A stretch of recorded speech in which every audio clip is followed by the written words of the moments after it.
चीख चीख कर पुकारते हैं लोगों को अपनी मदद के लिए, कोई मदद को नहीं आता।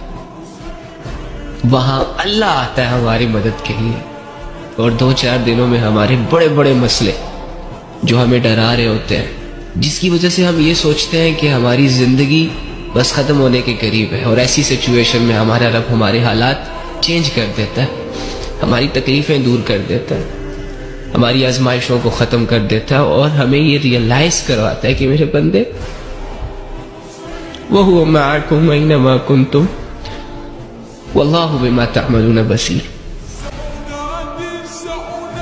कि मैं तेरे साथ हूं, तू जहां कहीं भी है, तू जो कुछ भी कर रहा होता है, तेरी हर हालत में मेरी नजर है तुम पर। मैं देख रहा हूं कि लोगों ने तुम्हें अकेला कर दिया, मैं देख रहा हूं कि दुनिया की आजमाइशों से तुम लड़ नहीं पा रहे, लेकिन सब्र रख, तू डर मत।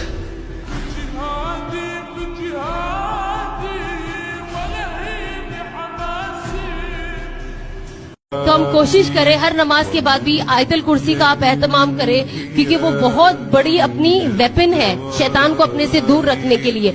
घर से बाहर जाने के टाइम, घर में आने के टाइम, हर नमाज के बाद आयतल कुर्सी के बाद 3 बार बिस्मिल्लाह के साथ तीनों कुल पढ़े।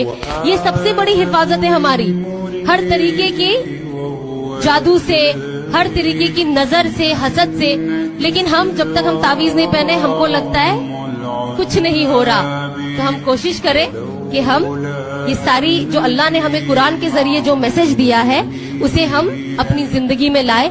ये पढ़े, खुद पे भी हर वक्त पढ़ के फूंकते रहे, अपनी औलादों पे भी पढ़े, और बच्चों को भी कुरान पे लगाए।